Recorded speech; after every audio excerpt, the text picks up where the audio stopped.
season.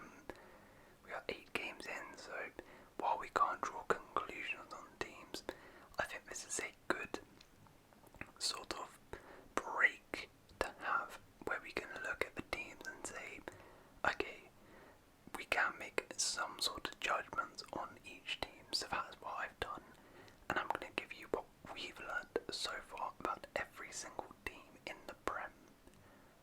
Let me know which ones you disagree with in the comments below, and what we've learned about your team, because you guys are the experts. But let's begin. So, Fulham, by the way, it's in random order today, but we'll mix it up.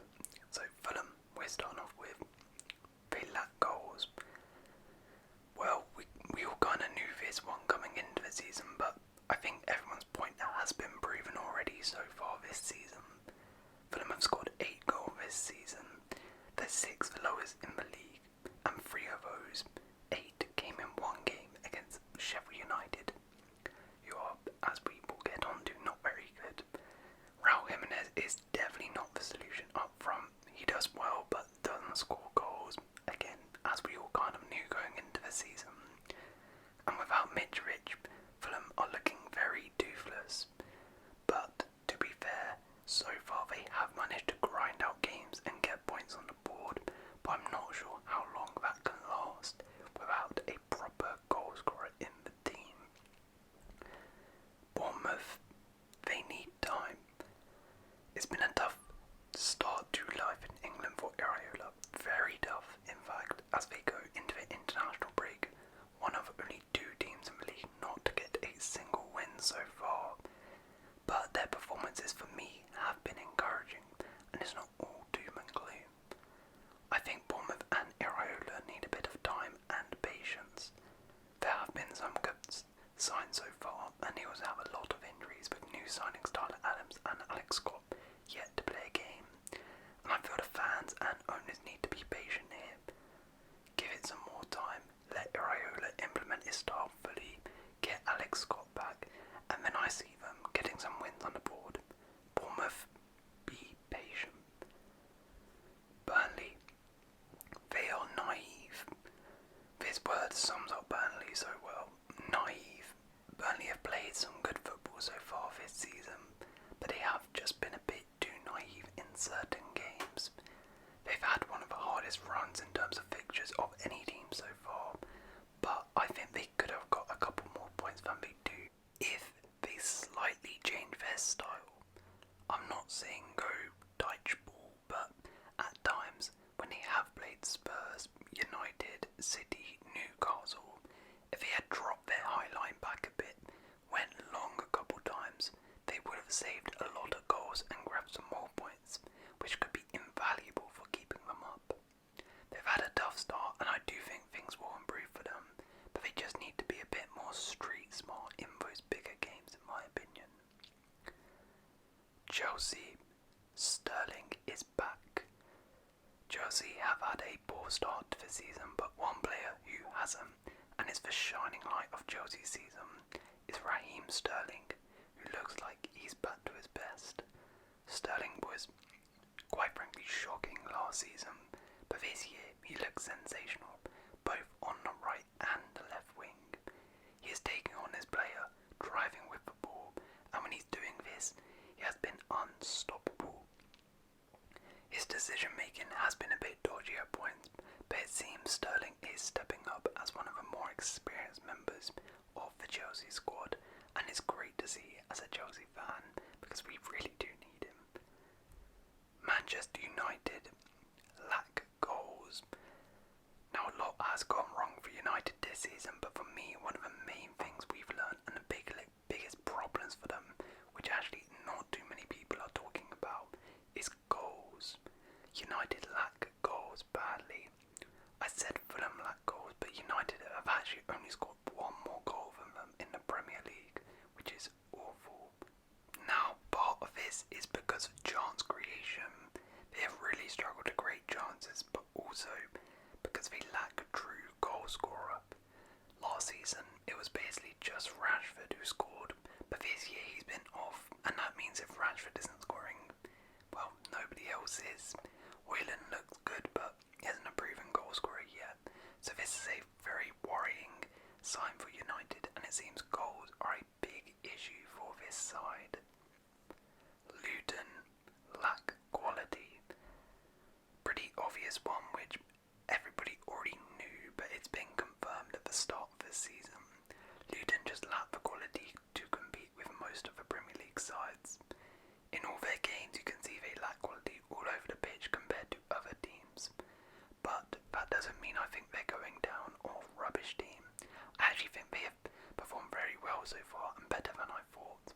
They play like a great unit and are effective, but they just lack quality. And you see that through their missed chances. They have missed so many due to this, giving away poor goals because of their lack of quality. But I will say I've been very impressed with them, and I think they will definitely give it a good go staying in this league. But that lack of quality could be the thing that ultimately sends them down. Sheffield United, Paul Heckingbottom is not good enough. Now, Paul Heckingbottom did a good job bringing Sheffield United back to the Prem last season, but I think we've seen he's not a Premier League level manager. He seems very much out of his depth, and this Sheffield side in general seem a bit out of their depth. Now, unlike Luton though, I actually do think they have some quality in that team which can compete in the Prem, but it's just not been used well, and Heckingbottom has been unable to get a tune out of them. They did start the season off pretty well, I would say, but slowly have been getting worse and worse to the point now where I don't see where their first win is coming from with him in charge. With a new manager, I think they could do pretty decent, but unfortunately for Heckingbottom, I just don't think he's a Premier League level manager right now and has taken this squad as far as he can. Spurs. Ange Ball is great. And Postecoglou is a sensational manager, and those who didn't know of him before certainly know of him now. His style of football is incredible, it's so fun to watch, and what's impressed me the most is how quickly it's worked. I thought there would be an adaptation period as the players get suited to his style, but Ange has worked wonders, as from day one we saw it clicking. He's got Spurs pairing, and full credit to him, as Spurs really do seem to have a top-class manager on their hands. It will be interesting how they do with injuries, and also with their tough run of games coming up now, but either way, I think we can all admit, even if they start losing games, which I think is inevitable, Ange Ball is fantastic. Everton, they are fine. Despite some very poor results, I think we've seen that Everton are actually fine.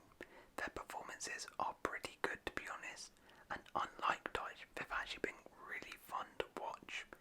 So front-footed, great going forward, they just have very poor finishing. We've seen it in glimpses this season against the likes of Brentford, Villa, Bournemouth. When they are firing and putting their chances away, they scored 3 goals and looked great. I think Everton are fine as a team, and if their finishing improves, they will avoid relegation, and based just on performances alone, to be honest, they're a comfortable mid-table side, so don't be too worried by some of the poor results, Everton fans. In general, you're playing perfectly fine. Crystal Palace, their defence is fantastic. Palace defensively have been one of the best teams in the league this season and look like a really tough team to break down. In terms of goals conceded, Palace have the second best record in the league this season, and when you watch their games, that stat is backed up as well. Joachim Andersen and Mark Gay have been immense together this season and are genuinely two of the best centre-backs pairing in the league. Joel Ward and Derek Mitchell have been good as well, and where their defence has been breached, Sam Johnston has been an absolute monster in goal. Now, while I still have concerns over where their goals are coming from, their defence is fantastic, and Palace are going to be a hard team for every single team in this league to play due to this rock-solid defensive partnership at the back with Joachim Andersen and Mark Gay. Not a Forest, they are no pushovers. Speaking of hard teams to play this season, Forest are one of them. Last season, Forest were kind of pushovers in some games, losing very convincingly in quite a few of games, especially away from home. But this season, they are so much better, and away from home, no pushovers anymore. No team can view Forest this year as 3 points, which you couldn't really say last season, as basically every game this year they have been very much in. Arsenal away, they were very close in getting something. United away, they were 2-0 up. Chelsea away, they won. Even City away, while they got battered in the first half, the second half they were very good and troubled City a lot. Edison had to make a lot of saves. So Forest are going to be a nuisance for all teams this season, and not an easy game at all. Brentford, they need Toney. Now Brentford have had a very weird start to this season. They've had some good performances and led at Old Trafford, led the Spurs, had a very close game versus Newcastle, yet only have one win this season. And their main problem has been a fairly obvious one, and that's goals. Toney was their main man last year and scored most of their goals, but to be fair, they looked good without him, and at the start of the season it seemed no Toney, no problem, as they scored 2 versus Spurs and then 3 versus Fulham. But since then, 1 versus Palace, 1 versus Fulham, not Fulham, Forest, 1 versus United, 1 versus Newport, nothing versus Arsenal, 1 versus Everton, 2 versus Bournemouth. And it's not just the goals, for me it's the lack of a focal point. Toney was a huge outlet for them due to his hold-up play and link-up play, but when I watch them now, they just seem to struggle without this focal point striker. They try using Mbuemo to hold up the ball, but he's not quite the same, and while Mbuemo, Visa, Shada are good, they do need a proper striker like Toney. Brighton, they can't cope with multiple competitions. Brighton have been great at times this season, but they have also been very poor at times, and a lot of this, for me, is due to their schedule. This is the first time Brighton have to contend with multiple competitions, and it seems like this is taking a toll on them. The game before their first European match was away at Old Trafford, where they won 3-1. But when they played in Europe, they lost 3-2 to Athens at home days after this result. They then played Chelsea in the Cup a few days later and lost, and then 3 days later had to play Villa and held 6. And then a few days later after that, they play in Europe again and drew 2-2. I think European football and multiple competitions, due to the way Brighton play, it's so demanding. I don't think they can cope right now. They will probably get used to it, but right now they are adapting to it, and it's proving to be a little bit too much for them. Liverpool, they are back to heavy metal football. Liverpool are well and truly back to the old Liverpool, the pre-Van Dijk and Alisson Liverpool. Now I don't mean in terms of end-to-end football, leaking goals and scoring 10 goals in a game, but it's similar. Liverpool are leaky at the back and can easily be got at. In basically every single game they have played this season, they have given the opponent a couple of massive chances and have been saved by Alisson 50 times already this season. But on the other end, they have been electric in front of goal, and with all their weapons in attack, they can score multiple goals versus any team in the world in my opinion. They don't necessarily play end-to-end football. They are a bit more controlled than that, but they are like the old Liverpool where they create a lot of chances but will also concede a lot of chances. So expect more entertaining games for Liverpool. Wolves, Pedro Neto is back. Now things looked gloomy for Wolves at the start of the season, with manager Julian Lopetegui walking just a week before the season began.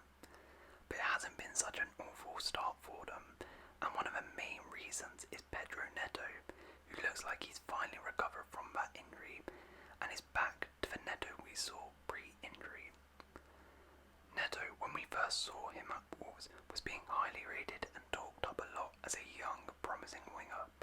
But then the injury came and he had a couple of seasons not doing much due to it.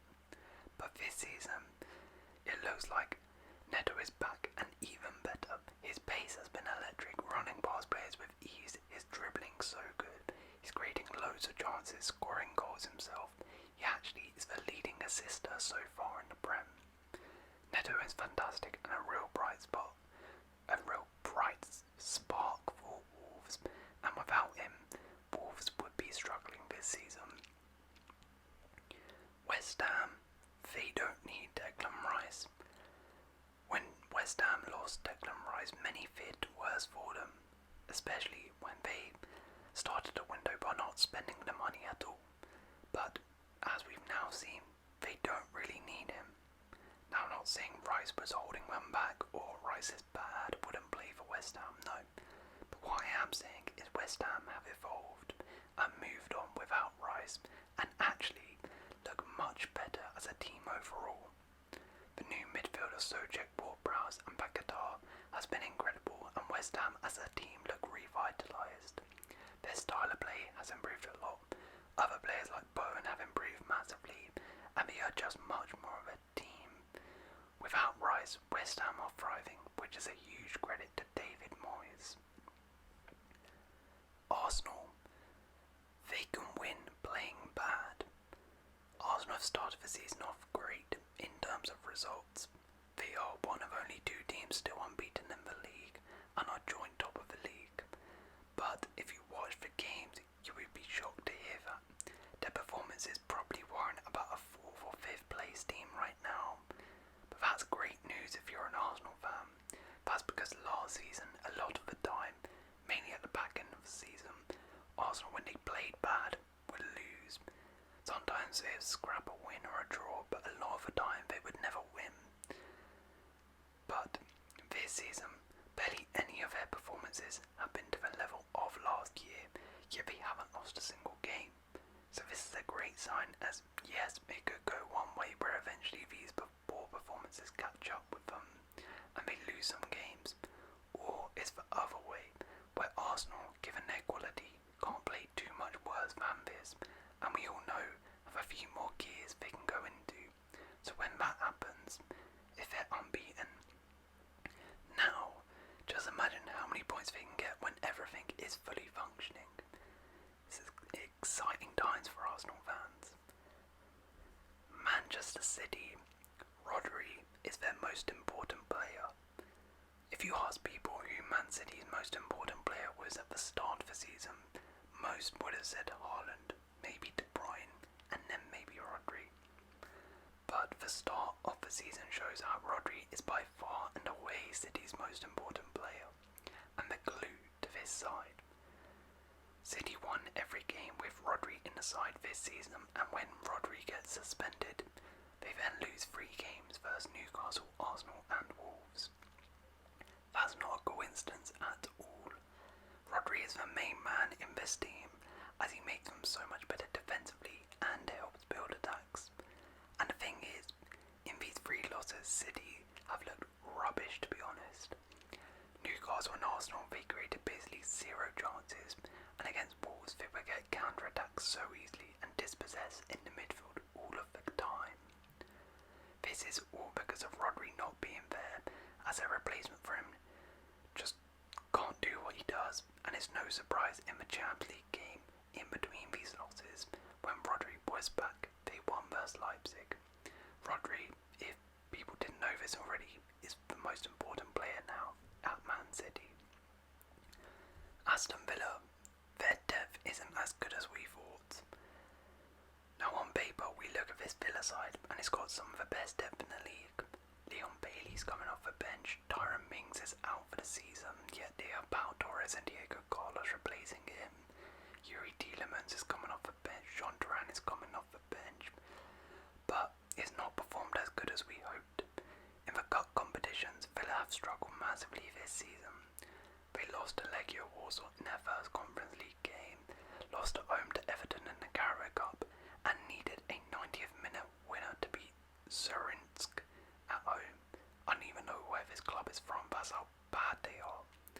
So clearly the depth is a bit of an issue, as some of those players like your Dielemans, for example, haven't really settled in well, and Villa seem to be struggling a little bit with the rotation and multiple competitions similar to Brighton. I think they will eventually sort it out, but it seems a bit of a bigger problem than we first anticipated. Right, and finally Newcastle. We have learned why they paid that much for Anthony Gordon. Newcastle started this season off in a bit of a mess, but have recovered in sensational fashion. They smacked up PSG, beat Man City, and have really been on fire. One of the main reasons for this is a bit of a surprise, and it's Anthony Gordon, who has been terrific this season. He had a tough start to life at Newcastle, but this season looks to have settled in so well, and has been incredible. People doubted the price tag when they bought him, but Gordon has silenced those doubters, and is becoming one of Newcastle's main men. And also with Harvey Barnes out, Gordon is become even more important to his Newcastle team. Full credit to him and Eddie Howe for getting the best out of him. But there we go. That is what we have learned from every Premier League club so far this season. Hopefully you guys have enjoyed, and if you have enjoyed, please leave a like, consider subscribing, and I'll see you in another